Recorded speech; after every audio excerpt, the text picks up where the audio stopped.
E chegamos a mais um vídeo sobre esse estudo que estamos fazendo do livro A Natureza da Realidade Pessoal, um livro de Seth. E hoje nós vamos dar sequência com o capítulo 4.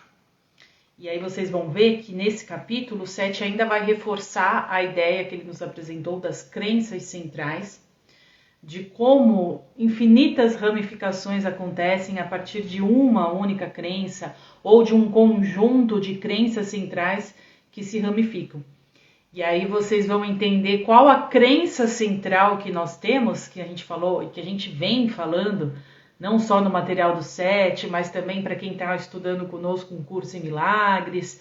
Então, a crença, uma das principais crenças bases que o ser humano tem, crença central, perdão, que o ser humano tem, e que ramifica aí em tantas outras crenças subsequentes que tanto nos trazem infortúnios e formas erradas de analisar e de interpretar a realidade material que essa realidade que está aqui, que a gente se encontra nela, que a gente se reconhece como ser, né? Então, vamos lá, no capítulo 4. Deixa eu voltar aqui para... Título do capítulo 4. E ele vai falar também da imaginação, como a gente pode, através da imaginação, ir fazendo o exercício de trocar as crenças. E ele fala algo muito importante, que a nossa imaginação e as nossas emoções, ela vem das nossas crenças. Então, ela é fruto das crenças que nós temos, né? Porque a gente tem a ideia de que eu passei por uma situação ruim, criei um sentimento ruim e aí meu pensamento tornou-se pessimista ou tornou-se depressivo. E não, o Seth ele explica pra gente, faz todo sentido, né? Agora que a gente já tem uma bagagem um pouco melhor do conhecimento, faz todo sentido a gente ver que não, peraí, a minha imaginação, né? O que eu paro aqui, imagino o que pode ser a minha vida, tanto positivo quanto negativo, ela vem das minhas crenças. Quanto mais crenças negativas eu tenho em relação à realidade, mais a minha imaginação vai ser infértil, né? O que eu digo, a imaginação ela é sempre fértil, porque pensou, criou. Mas eu digo infértil em questões de coisas boas que a gente possa vir a manifestar, né? Porque a gente vai estar criando a nossa imaginação, que é a base dos nossos pensamentos, que é o que nos faz imaginar, nos faz visualizar e com isso nos faz sentir. Se as nossas crenças forem muito negativas, essa brincadeira, essa atividade, ela vai ser negativa, porque a gente vai ter uma imaginação negativa em relação ao futuro, vai nos gerar medo, vai nos gerar ansiedade e vai fazer a gente ficar preso aqui nesse processo de cocriação de coisas negativas. Quando eu entendo isso, eu mudo a crença, aí eu consigo voltar a brincar como a criança brinca com o seu futuro, né? Então, por exemplo, eu lembro na minha infância, eu me olhava no espelho e aí eu ficava brincando comigo mesma e eu falava para mim mesmo que as coisas que iam acontecer comigo no futuro. Olha que engraçado. Então eu falava, olha, você vai ser assim, assado, e você vai ter um relacionamento assim, assado, e o seu trabalho. E eu sempre brincava de uma forma muito alegre com isso, né? Então é a gente brincando com a nossa imaginação que vem das nossas crenças. O que eu acredito ser possível para mim ou não. Então, título do capítulo 4. Sua imaginação e suas crenças. As crenças que você recebe, portanto, são as concepções... então ele fala assim, a criança nasce, né? Então ela já carrega, claro, você já tem as suas questões que você escolheu vir passar, vir experimentar nessa realidade física que você está focada aqui agora. E com isso você já tem as suas ideias já meio que pré-definidas. Você vai atrair, através da tua frequência, aqueles pais, aquela família, aquele ambiente que vai ser propício para que você manifeste essas ideias que você quis vir experimentar. As crenças que você recebe, portanto, aí ele fala das crenças no momento do nascimento, né? São as concepções, e também na fase intrauterina também a gente absorve muito de pai e mãe. A mãe, por estarmos totalmente conectados com a mãe, e o pai também, porque o que a mãe escuta do pai e interpreta vai como crenças também para o filho. A gente está observando. Então, é como se dentro do útero da nossa mãe, a nossa realidade é aquilo que ela interpreta. A gente está absorvendo tudo aquilo. Por isso que as terapias que fazem terapias de regressão, que fazem na linha do tempo, ou que fazem alguns traumas também, que lidam com traumas, muito, se você for esmiuçando, muito tá lá na fase intrauterina. E é muito maluco o que acontece, né? São crenças que ficam muito enraizadas na gente. Eu mesmo tive uma experiência muito legal. Vocês gostam quando eu conto minhas experiências? Quando eu comecei nesse processo de reconhecendo as emoções, eu ainda não falava em crenças. A gente falava das emoções negativas, né? E aí eu fui vendo, eu fazia um trabalho com a minha mãe que a gente ia percorrendo essas emoções negativas.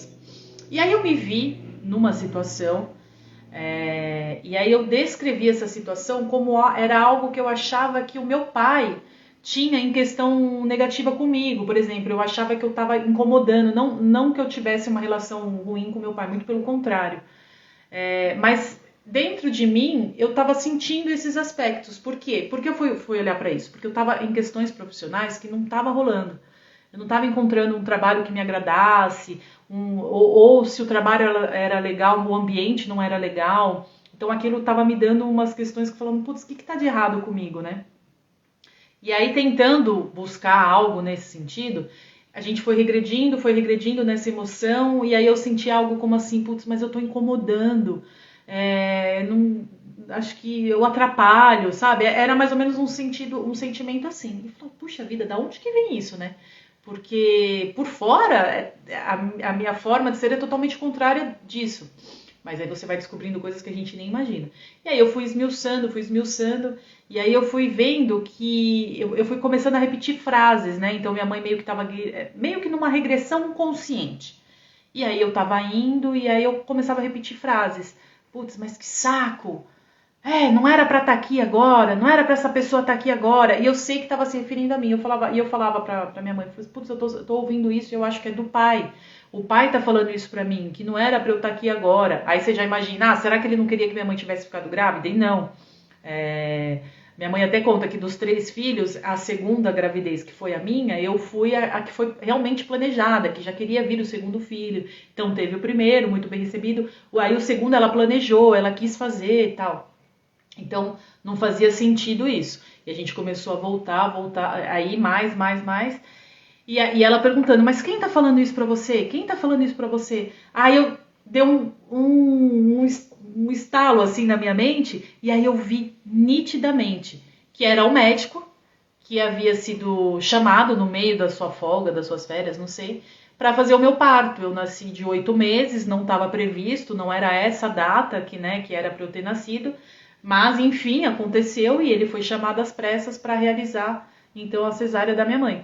E aí nesse momento, ele reclamando, e ele muito ríspido, e ele, com uma atitude bem negativa. E eu, feto ali, eu peguei tudo aquilo e interpretei uma voz masculina, né? E depois que você nasce, quem é a voz masculina que você tem como base na tua vida? É teu pai. Então aquele engrama que eu tive naquele momento, eu voltei a uma personalidade masculina, ou seja, eu voltei isso ao meu pai. Então eu achava que de uma certa forma, a ligação com o nosso pai, nesse caso, estava ligada na minha expressão profissional. Então eu ia, mas eu ficava contida. Eu ia até um certo ponto e me contia, porque eu achava que eu poderia estar atrapalhando ou que eu estava incomodando. Claro que essa é uma ramificação, mas veio de um momento intrauterino. Há outros muito comuns, que aí quando passa de pai para filho, por exemplo, é quando a mãe, por exemplo, não queria aquela gravidez e ela não pensou em abortar nada, mas ela pensa que, tipo, putz, às vezes não era a hora dessa gravidez vir. Aí o filho pega, putz, tô errada, não era pra eu estar aqui, eu tô incomodando, eu sou um incômodo, e aí você vai ter uma vida tolhida, você não vai se expressar como você pode se expressar, porque você está recebendo aquele impulso, aquele sentimento, e aí você está fazendo daquele sentimento que não é nem teu, uma crença sua, uma forma como você se vê. Então é muito legal quando a gente tem essas experiências assim, que a gente consegue ir interpretando da onde a gente criou essa crença, qual que foi o motivo que fez a gente ter essa crença em nós e aí deixar que isso se propagasse assim, ad eterno, como diz o professor, né? Então vamos lá, vamos voltar aqui. Elas lhes são dadas através do exemplo de comunicações verbais e de constantes reforços telepáticos. Eu achei aqui muito interessante ele falar, porque a gente não absorve só o que a gente escuta, mas o que os pais pensam. Então a gente acha que a telepatia é algo que só existe quando a gente pratica isso ou quando a gente estuda muito isso, mas não, pessoal. Dentro da nossa casa, do nosso ambiente, existe sim uma comunicação telepática. Tudo é energia e a gente mesmo não tendo consciência disso, a gente vai entrando nessa troca telepática. Quando você tem consciência, você começa a perceber mais ou menos o que o outro está pensando, como o outro está pensando, e aí você consegue identificar que talvez aqueles pensamentos que estão passando na tua cabeça não sejam seus, e sejam fruto do que a mente de pessoas próximas a você tem, como a mente dela está funcionando, como ela está pensando. Então é muito legal a gente saber que isso também acontece, para que, por exemplo, nós na nossa casa, principalmente, a gente possa reconhecer, porque às vezes você está super bem, o dia está caminhando bem, de repente você começa a murchar, aí você vê que é porque você tomou café da manhã com você almoçando na mesa do almoço, aí foi jantar, aí você vê, pô, essa energia não é minha, né? Então eu já não quero mais pensar assim. E aí tem todo um trabalho pra gente se policiar, não aceitar isso como ideias nossas e ir reforçando sempre o positivo, porque daí a gente vai expandindo a nossa energia no positivo e muda também o campo do ambiente todo. Você recebe ideias sobre o mundo em geral e sua relação com ele, e de seus pais também recebe conceitos sobre quem você é. Então a forma como as crenças que os nossos pais têm vai ditar para nós as crenças que a gente vai ter também em relação a nós mesmos. Você assume as ideias deles a respeito da sua própria realidade. Então assim, se procurem reconhecer se no momento da gravidez de vocês os pais de vocês estavam passando por uma crise emocional, por uma crise existencial, por uma crise financeira, medo do futuro, porque tudo isso foi todo momento que eles estavam passando serviu de base para você começar a conceituar as suas ideias em relação a vocês mesmos. Então, busquem saber disso para que vocês possam usar como um norte, né, para ir nesse caminho de reconhecimento das nossas crenças em relação a nós mesmos, que é a crença mais importante que a gente tem que trabalhar. Por baixo de tudo isso, você carrega indelevelmente dentro de si seu próprio conhecimento e sua identidade, o significado e o propósito da sua existência, mas nos primeiros estágios de desenvolvimento. Um grande cuidado é empregado para que sua ligação com a realidade física seja bem estabelecida. Então, olha como esses momentos iniciais são importantes para a nossa formação da base das nossas crenças centrais. Essas crenças direcionais que você recebe dos pais, orientando-o do modo que eles consideram seguro. Aí aqui ele está falando das crenças que já vão servir como guia de como agir no mundo. Então, se meus pais são muito medrosos e têm medo de tudo, eu vou ser um pouquinho mais assustada. Então, eu não vou ser tão espontânea, não vou ser tão de ação, de agir. Se meus pais são irritados e brigam muito o tempo inteiro, então eu vou entender que a realidade é uma constante briga. Eu vou estar sempre na defensiva ou vou estar sempre no ataque. Então tudo isso tem a ver com a formação da nossa forma de nos colocar em relação à vida. É muito necessário, portanto, que exista uma aquiescência a crenças, especialmente no início da vida. Não há razão, porém, para uma pessoa ficar presa a crenças ou experiências da infância. Putz, Fernanda, você está falando isso e a minha infância foi um caos. Meus pais brigavam, eram violentos, enfim. Ok, reconheça isso, reconheça o peso que isso trouxe para você, de uma forma que você criou sobre você crenças extremamente negativas, mas você não é obrigado a estar preso a isso. Reconheceu? Vamos fazer o trabalho interno de ir esmiuçando isso para ir se libertando dessas questões negativas.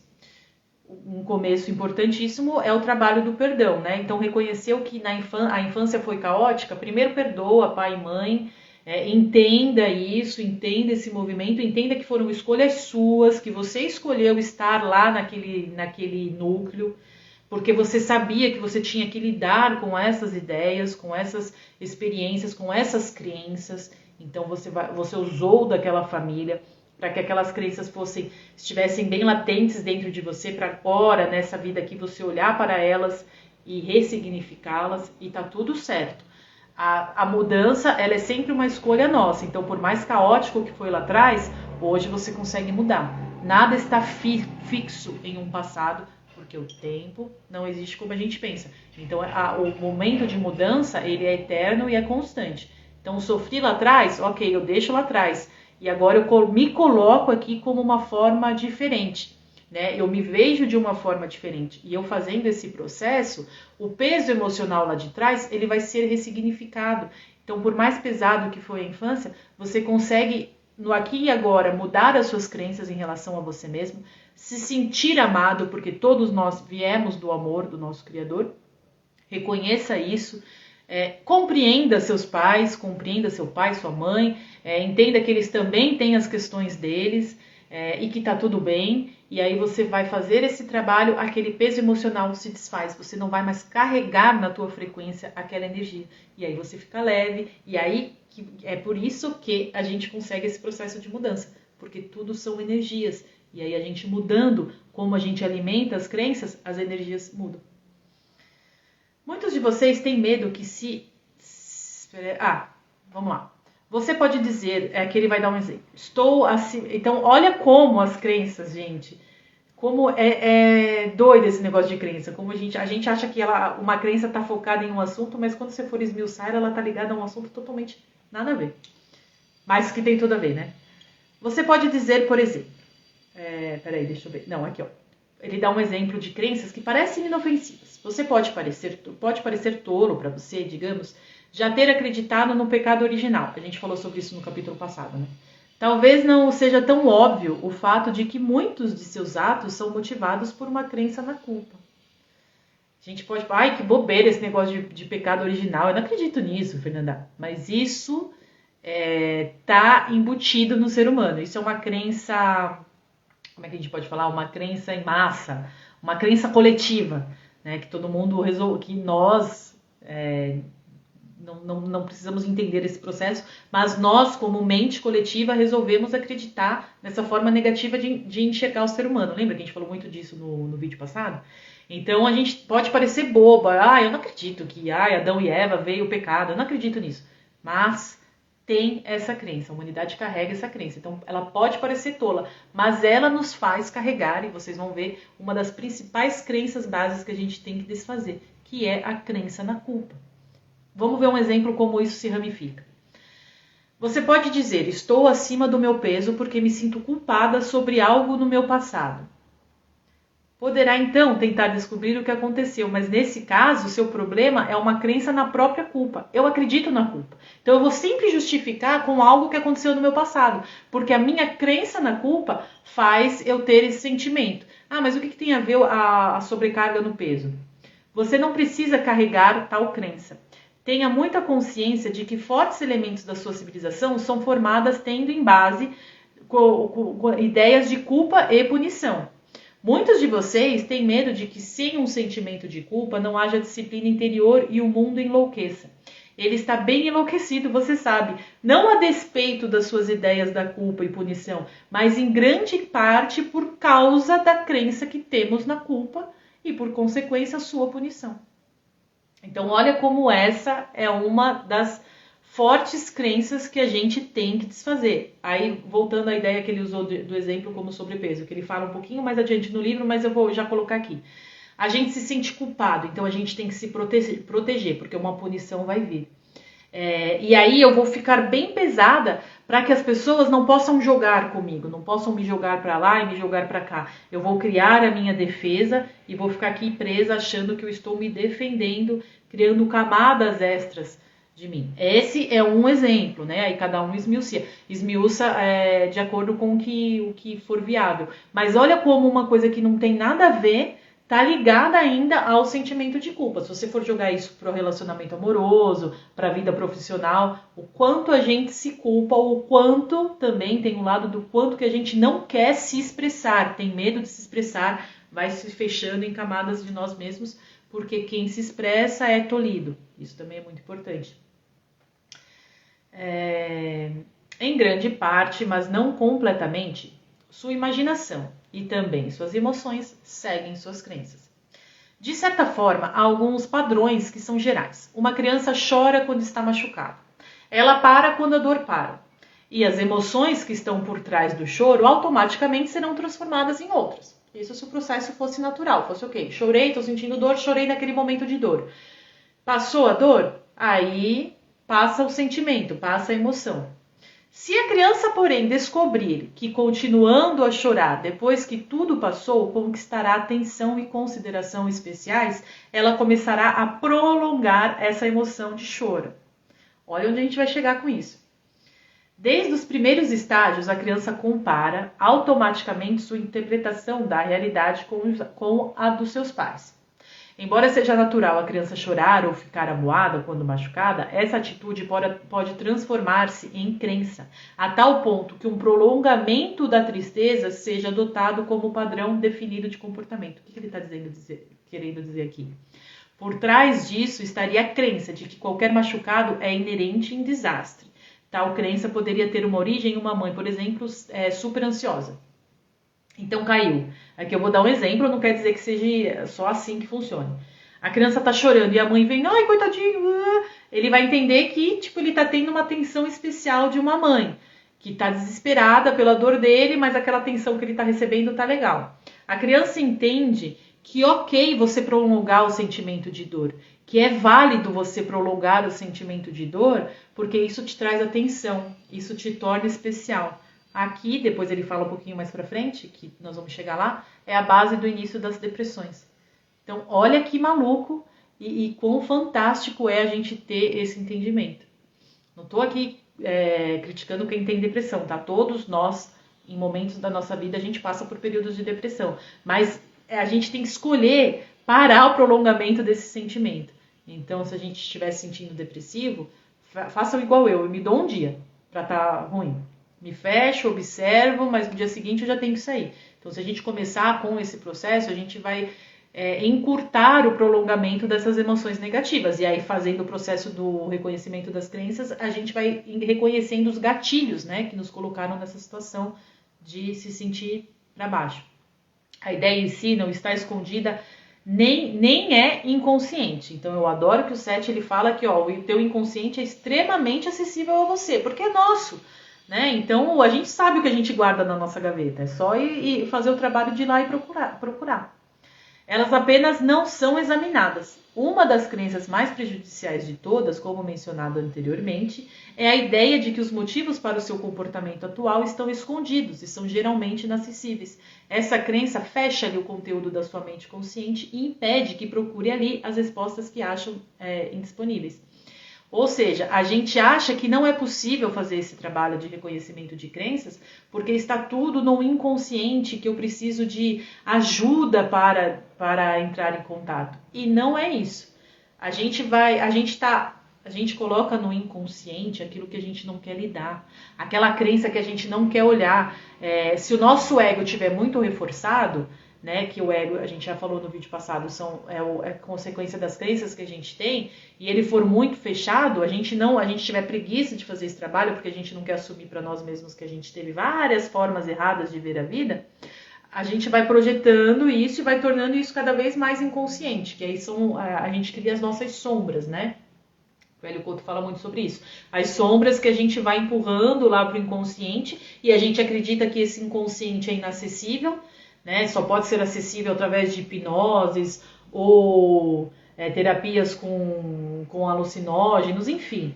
Não estou invalidando as terapias, mas estou dizendo que é possível que a gente, é possível e é mais saudável e mais eficaz ainda a gente fazer isso a gente mesmo. É só parar para falar, que gatilho foi esse? Não estou me sentindo bem. Qual foi o meu gatilho de fazer isso? Porque não existe nada que seja escondido de nós mesmos, a não ser que a gente esteja mantendo aquilo escondido. E não tem vergonha nenhuma em ver crenças erradas que a gente tenha tido, sentimentos negativos que a gente tenha tido, porque é isso aí, a gente está aqui para experimentar as emoções. De certa forma, mas crenças... aí ele fala aqui, as crenças sempre mudam. Né? Então, a gente vai reformulando, a gente pode dar uma maquiadinha em uma, dar uma melhoradinha em outra, então tudo pode ser mudado. Vamos aproveitar esse trabalho e fazer a faxina de vez. Os adultos realizam muitas atividades que, quando crianças, acreditam ser impossível. Por exemplo, aos 3 anos de idade, você pode ter acreditado que era perigoso atravessar a rua. Aos 30, esperamos, você já descartou essa crença, embora ela tenha sido muito adequada e necessária em sua infância. Se, porém, sua mãe reforçou essa crença de maneira telepática e verbal, com imagens terríveis do perigo que havia em atravessar a rua, então talvez você carregue consigo esse medo emocional e alimente imagens de possíveis acidentes. Tanto suas emoções como sua imaginação seguem as suas crenças. As crenças mobilizam automaticamente seus poderes emocionais e imaginativos. Então, para aqueles que têm pais muito medrosos ou que acreditam muito em doença, veja se vocês não carregam uma crença na fragilidade do seu próprio ser, né? O mundo é muito perigoso, então deixa eu ficar quieto, deixa eu ficar reprimido.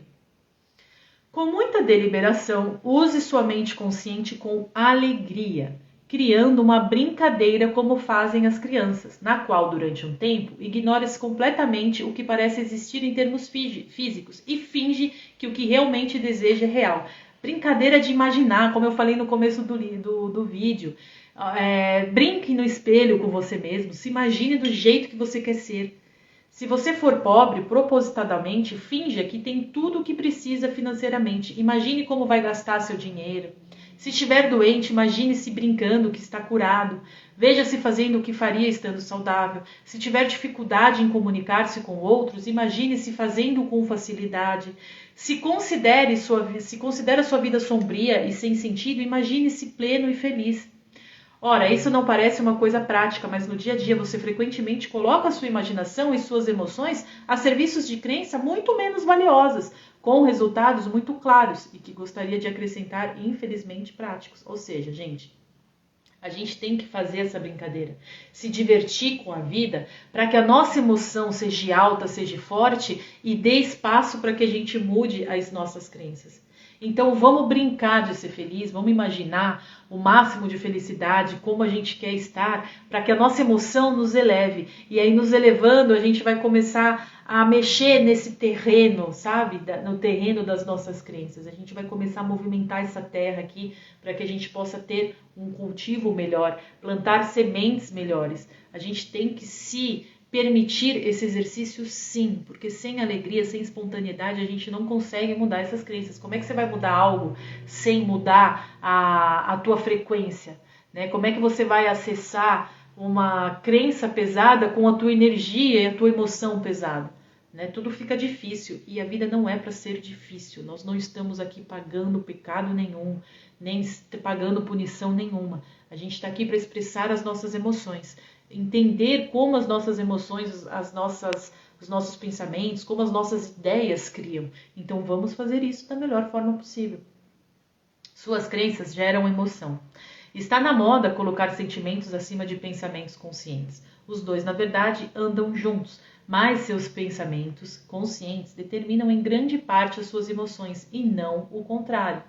Suas crenças geram a emoção adequada que está implícita. Você não entra em um longo período de depressão sem mais nem menos. Suas emoções não o traem. O que acontece é que, durante um período de tempo, você alimenta crenças negativas que, então, geram um profundo desalento.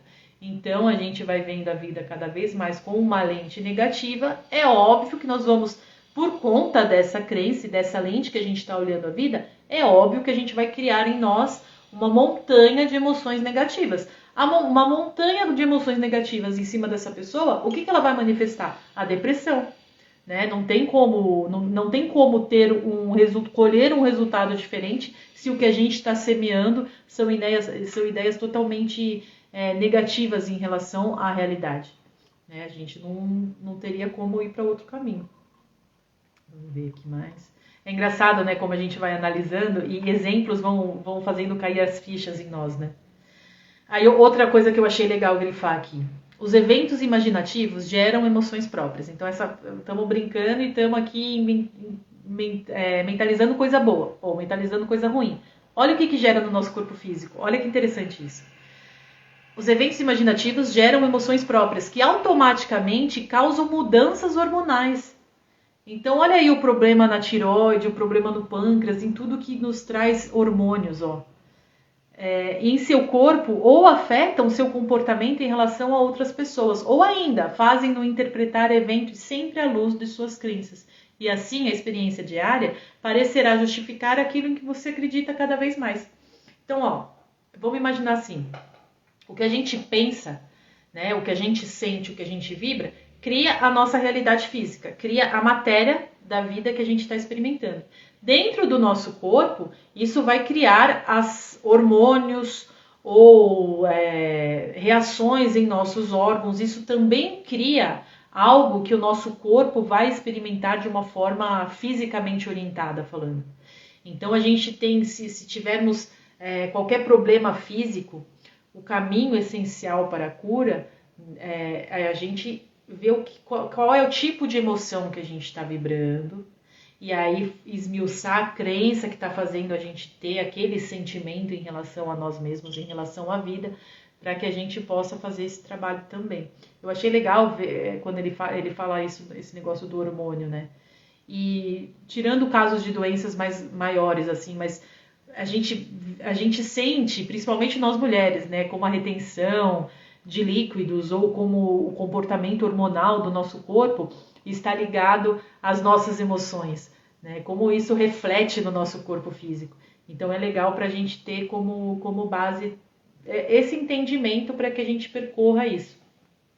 Então, mais uma vez, eu reforço aqui a importância do reconhecimento das nossas crenças e para esse reconhecimento, quantos caminhos a gente tem para entrar na estrada que vai nos levar a essas crenças centrais que a gente precisa tanto reformular. Então, por exemplo, quais são esses caminhos?